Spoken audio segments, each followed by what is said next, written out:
नमस्कार। मैं सुनील कुमार आपका स्वागत करता हूं आपके अपने चैनल क्या ऐसा होता है में। दोस्तों, पिछली वीडियो के माध्यम से मैंने आप लोगों को बताने का प्रयास किया, अमावस्या को जन्मे लोगों को अगर जीवन में किसी तरह की कोई समस्याएं आ रही हैं तो उसके लिए सर्वश्रेष्ठ समय दर्श अमावस्या।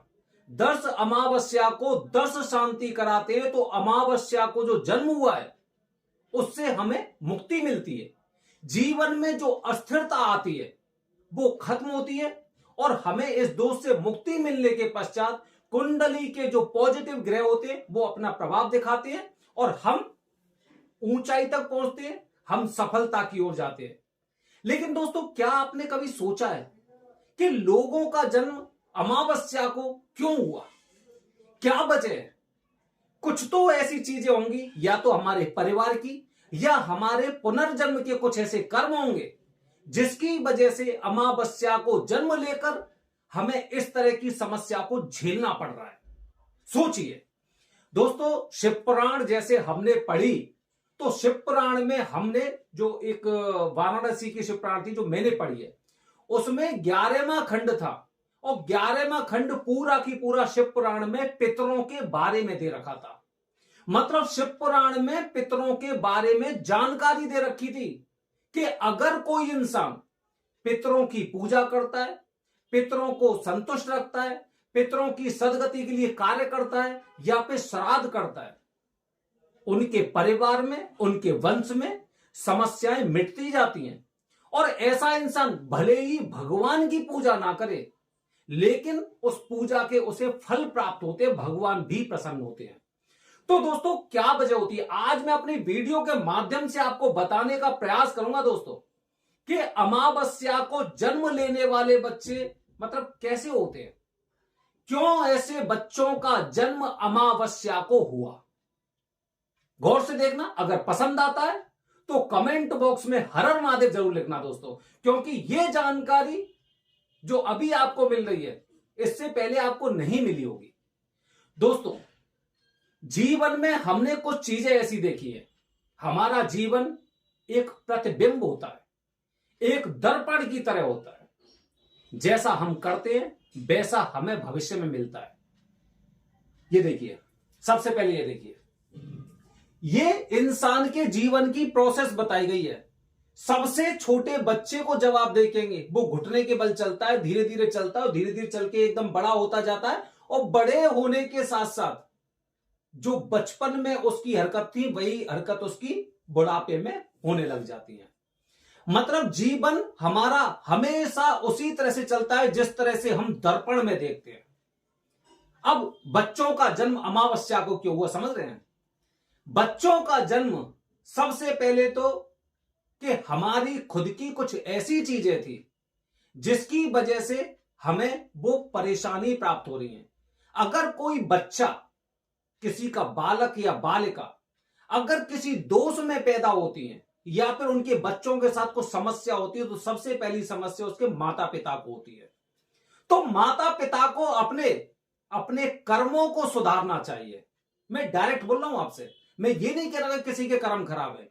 कर्म का मतलब वो नहीं है जो आप समझ रहे। कर्म का मतलब ये हो गया, अगर हम अपने माता पिता की सेवा करेंगे, माता चंद्र, पिता सूर्य, अगर इनकी अगर हम सेवा कर रहे हैं तो हमारे चंद्र और सूर्य मजबूत होंगे। अमावस्या का मतलब क्या होता है? अमावस्या का मतलब दोस्तों होता है सूर्य और चंद्र की युति। सूर्य और चंद्र की युति, यही अमावस्या दोष होता है। अगर हम अपने माता पिता को संतुष्ट नहीं रख सकते, अपने माता पिता को खुश नहीं रख सकते, तो ये किसे झेलना है? हमें झेलना है। हमारे बच्चे में वो दोष आएंगे क्योंकि आज जब हम अपने माता पिता का सम्मान नहीं करेंगे तो आने वाला बच्चा हमें कष्ट अवश्य देगा। अब चाहे वो अमावस्या को पैदा हुआ हो या फिर उस पर कुंडली के किसी भी तरह के दोष हो। तो सबसे पहले हमें अपने कर्मों को सुधारना चाहिए कि हमें अपने माता पिता और गुरु का हमेशा सम्मान करना चाहिए। यह मत सोचिए कि आपके शरीर में आज जान है और आपके माता पिता बूढ़े हो गए हैं तो ये कुछ नहीं कर सकते। कहते ना, ऊपर वाले की लाठी में आवाज नहीं होती है। आज आप सबल हैं, आपके माता पिता निर्बल हैं, आने वाले समय में आप अपने बच्चे की ऐसी कर्तव्य देखकर ना आपके पास सुधरने का मौका नहीं मिलेगा। ये फिल्म नहीं चल रही है कि इसमें एक पिक्चर पूरी हुई फिर हीरो आ गया, वो चीज नहीं चल रही है। तो दोस्तों हमेशा ध्यान रखिए, सूर्य और चंद्र को मजबूत करके रखिए, आपके बच्चे भी अमावस्या दोष से मुक्ति पाएंगे। पहली वजह।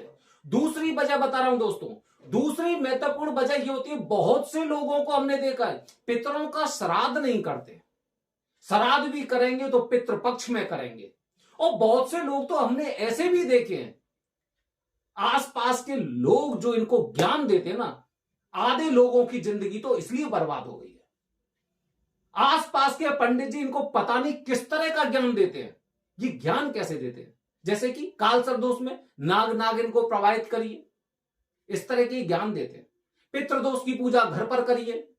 इसी तरह से एक ज्ञान इनको और दिया जाता है कि अगर आप गया जी में श्राद्ध कराएं तो आपको श्राद्ध करने की आवश्यकता नहीं। ये इनके जीवन की सर्वश्रेष्ठ गलती होती है। कहीं पर भी श्राद्ध करिए, आप गया जी में करिए, प्रयागराज में करिए, काशी में करिए, हरिद्वार में करिए, मथुरा वृंदावन में करिए, ब्रह्म कपाल में करिए, कहीं पे भी करिए, लेकिन 2 समय आपको, 2 टाइम, 2 दिन आपको श्राद्ध तो करने ही पड़ेंगे। और मैं ये कह रहा हूं कितनी बड़ी समस्या है श्राद्ध करने में। आपको अपने पितरों को तर्पण करना है, जल देना है, पंडित जी को भोजन कराना है, और क्या करना है आपको?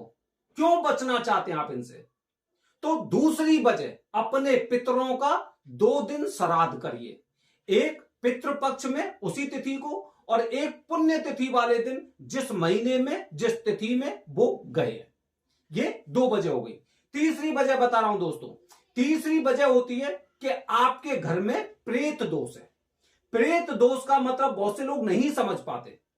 प्रेत दोष का मतलब नहीं समझ पाते। प्रेत दोष का मतलब यह हो गया कि आपके कुछ पूर्वज ऐसे थे जिनकी आकस्मिक दुर्घटना से मृत्यु हुई थी, जो हो सकता है आत्महत्या की हो सकता है उन्होंने कुछ ऐसी वो की हो जिससे कि, जैसे कि कोई सांप वगैरह हो गया, या कोई जानवर के द्वारा उनकी मृत्यु हुई हो, या फिर काफी महिलाएं अपने पति की अनुमति से मिसकरेज करवा देती हैं, सफाई करवा देती हैं, इस तरह की चीजें होती हैं। तो आपके घर में प्रेत दोष भी होता है, जिसकी वजह से, क्योंकि वो दोष हमारे ऊपर भी लगा है।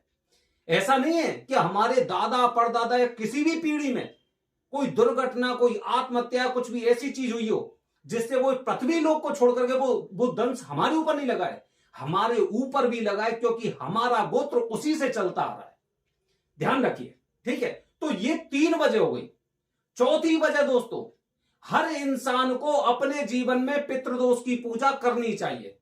पितृदोष की पूजा करनी चाहिए, कुंडली में हो या ना हो, क्योंकि पितृ ऋण, देव ऋण और ऋषि ऋण, ये 3 तरह के ऋण हर पुरुष पर नहीं बल्कि हर इंसान पर होते हैं। पुरुष इसे कभी भी करा सकते हैं, और जो महिलाएं होती हैं, महिलाएं अपने पति के साथ इस पूजा को कराती हैं, जिससे उनके ऊपर से दोष खत्म होते हैं। तो दोस्तों ये वजह होती हैं, क्योंकि जीवन हमारा दर्पण की तरह अभी हमें दिखाई नहीं दे रहा है।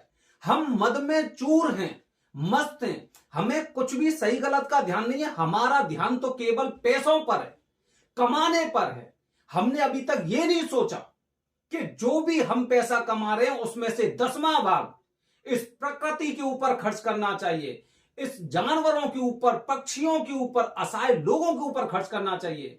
साल में 2 साल में 100 रुपए, 200 रुपए, 500 रुपए भंडारे के लिए दे दिए, छाती ऐसी चौड़ी हो जाती है कि मैं बहुत बड़ा काम कर दिया। हम जो भी अर्जित कर रहे हैं, शास्त्र पढ़िए, शास्त्रों में क्या लिखा हुआ है? जानवर भोजन बनाना नहीं जानते।